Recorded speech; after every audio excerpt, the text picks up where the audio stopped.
Pagdating sa marketing, pwede kitang matulungan naman. Wala nang problema doon. Mag-request lang kayo. Taga-Tiaong Quezon kayo, pambira. Siyempre, pag pinarting nyo naman ako doon, sir, pakainin mo naman ako, sir.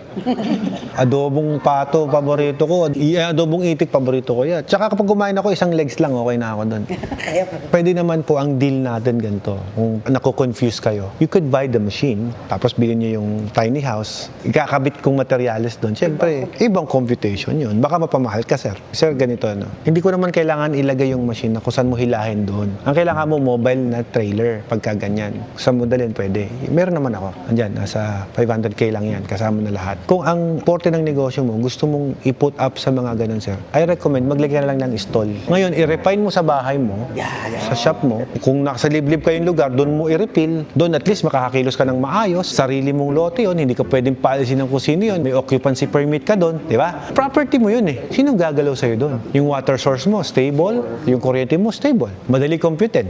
Kung kailangan mo ng mga stall, sir, maglagay ka lang ng booth, mag-refill ka ng mga tubig, dali mo doon. So, hindi kailangan si tiny house? Technically, hindi. Hindi mo siya kailangan. Ito naman ang sabihin ko sa inyo, ma'am. Pwede naman po nating ilagay yung water station kahit nasa looban. Kahit hindi po business side yon. Kasi ang tubigan po, hindi naman po yan na kailangan ipakita mo, ganyan-ganyan. Ang water station po is services. Kailangan po yan deliver yan. Wala naman pong napupunta pa sa water station para bumili ng tubig. Walang ganun kasi ang bigat niyan eh. Lahat yan tatawag sa'yo, sir, pa-deliver ako tubig. Palagi marketing lang. Sa marketing, ma'am, madali lang naman po yan. Pero kailangan din natin aralin, sino ba yung mga pwede nyong maging customer sa lugar ninyo. Unahin nyo sa mga kamag-anak. Friends. Posibleng wala kayong friends, di ba? Gusto ko, sir, kahit nare-reject ka sa ino-offer mo, keep on going. Approach ka pa rin ng approach. Pero kapag naka-deal ka, wow, customer to.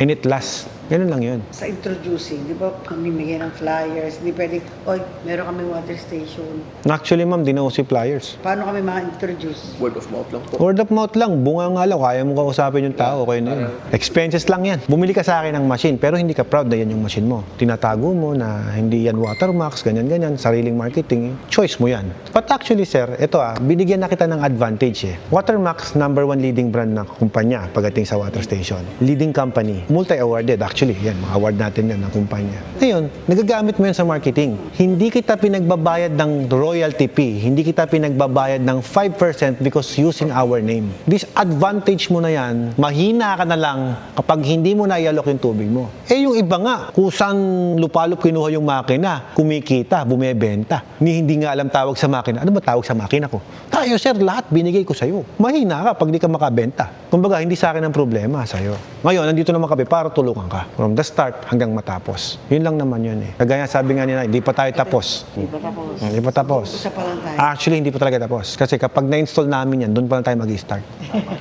Pag na-install ko yan at nag-ooperate ka na, doon pa lang mag-i-start, lalabas yung mga tanong mo pa. Ngayon, marami kang tanong. Sinagot ko naman. Pag umandar ang makina, may tanong ka ulit.